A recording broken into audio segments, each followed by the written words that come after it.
Hi, this is Denise Folsom from the Legacy House. One of the things we work on with children is how to settle when they begin to become dysregulated or really just, I guess what parents call lose it, have a temper tantrum. We're trying to catch it before they get there and really begin to say, how do we ground? How do we settle? How do we notice those things in our environment that potentially help them not become dysregulated? And grounding is a really good way to help them deal with overwhelming emotions. Just another way to practice kind of staying in the present moment, not focusing on the present, not focusing on the future. It's good for test taking. It's good for social anxiety, anything like that. And this is one that you can do just about anywhere. And the hope is that after a few minutes of doing these kinds of skills, that will be definitely in a calmer place. So this week we're going to teach you 5, 4, 3, 2, 1, which is actually very common. I use it quite a bit. And mainly it's going to help you go through your 5 senses. I'm going to give it to you the basic version, and then I'm going to talk to you about maybe some ways to make it personal and maybe some really fun for the kids. And so what you're going to do is you're just going to look for 5, 4, 3, 2, 1, depending on the sense. And so I'm going to kind of show it to you. So what you do is you ask the child to say, look around and find 5 things that you can see and say them out loud. So in my room, I'm currently in my playroom.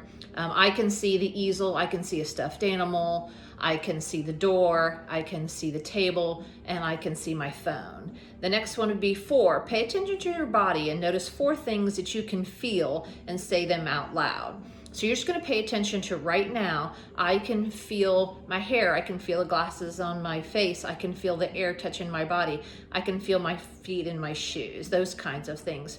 And then listen. They're going to ask you to actually stop and listen. And so right now I can hear the music and I can hear the air conditioner and I can hear cars driving by outside. So there would be 3 things right now that I actually can hear. 2. Listen, just really stop. We're going to get a little bit more intense, and it's going to ask you to find 2 things that you can smell. Sometimes this is a little difficult, and so you're going to have to be a little creative with it. I can smell my hair, and then I can smell my perfume. So that would be 2 things. Sometimes children will have to take a little bit more time to do that.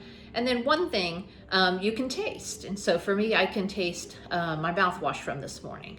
So if you have a child do that, what we're doing is we're trying to get them to come from back here, that basic, I call lizard or caveman part of their brain, and begin to be grounded in this present moment, maybe be able to make some choices. It can potentially take them out of fight, flight, and freeze zone, which is that back part of their brain, and then come into the present moment where they can make some good decisions. Something else I do, I change it up a little bit. I'll ask them to find 5 red things, 4 green things, 3 blue things, that and continue on like that. One of the other things that makes it a little even more fun is if they would use their favorite character, YouTube, cartoon, movie. Let's say if you have a Harry Potter fan, you could say 5 favorite Harry Potter characters, 4 favorite Harry Potter villains, 3 favorite houses in Harry Potter, 2 favorite spells, and 1 favorite animal, anything like that. Because what we're trying to do is get them out of being dysregulated and out of being in that base part of their brain. We want them to come up into the front part of their brain, what we call the upstairs part of their brain, and be able to think more clearly and make decisions. So if you can get them to engage in 5, 4, 3, 2, 1, kind of be surprised at, if you do it in a fun way and a way that they get into a really good habit of doing, how often you can simply just go,